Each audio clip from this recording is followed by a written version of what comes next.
आज हम आपको नबी करीम सल्लल्लाहु अलैहि वसल्लम का वो वाकया बताने वाले हैं जब आपने अपनी उंगली के इशारे से चांद के 2 टुकड़े कर दिए थे। इसीलिए इस वीडियो को आखिर तक जरूर देखें और इसे जरा भी मिस न करें।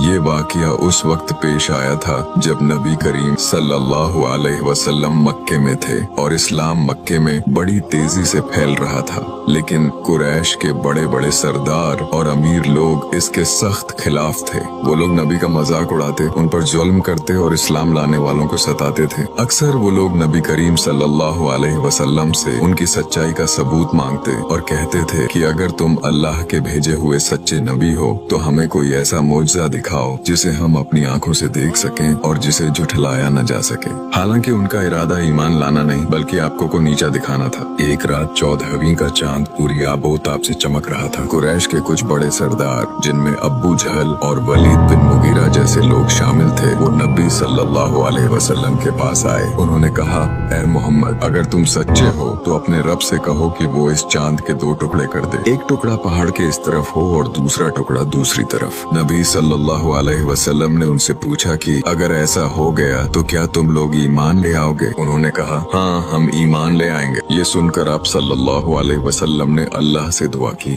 फिर आपने अपनी शहादत की उंगली से चांद की तरफ इशारा किया। अल्लाह के हुक्म से वहाँ मौजूद हजारों लोगों की आंखों के सामने चांद 2 हिस्सों में बंट गया। एक हिस्सा पहाड़ के एक तरफ साफ नजर आ रहा था और दूसरा हिस्सा पहाड़ के दूसरी तरफ। दोनों टुकड़ों के बीच इतना फासला था कि लोगों को बीच में पहाड़ साफ साफ दिखाई दे रहा था। ये एक हैरान कर देने वाला और नाकाबिले यकीन मंजर था। वहाँ मौजूद सभी लोग हक्के बक्के रह गए। जो लोग आप पर पहले से ईमान लाए थे, जैसे हजरत अबू बकर, हजरत अली और अन्य सहाबा, उन्होंने जब ये मंजर देखा तो उनका ईमान और भी मजबूत हो गया और उन्होंने कहा, बेशक अल्लाह हर चीज पर कादिर है और मोहम्मद सल्लल्लाहु अलैहि वसल्लम अल्लाह के सच्चे रसूल है। लेकिन जो लोग इनकार करने पर तुले हुए थे, वे अपनी आंखों से इतना बड़ा मोजिजा देखने के बावजूद मुकर गए। अबू जहल और दूसरे सरदारों ने चिल्लाना शुरू कर दिया कि तो खुला जादू है, मोहम्मद ने हमारी नजरों पर जादू कर दिया है, माज अल्लाह। उन्होंने एक दूसरे से कहा, ये हो सकता है कि मोहम्मद ने सिर्फ हम पर जादू किया हो जो यहाँ मौजूद है, वो पूरी दुनिया पर तो जादू नहीं कर सकते। हमें शहर के बाहर से आने वाले मुसाफिरों और काफिलों का इंतजार करना चाहिए। हम उनसे पूछेंगे कि क्या उन्होंने भी उस रात आसमान में ऐसा कुछ देखा था। कुछ दिनों बाद जब यमन और दूसरी जगहों से काफिले मक्का पहुँचे तो मक्का के लोगों ने उनसे पूछा कि क्या तुमने फलां रात आसमान में कोई अजीब बात देखी थी? काफिले वालों ने जवाब दिया, हाँ, हमने देखा था। उस रात हमने चांद को 2 टुकड़ों में बंटा हुआ देखा। एक हिस्सा पहाड़ के इधर और दूसरा उधर था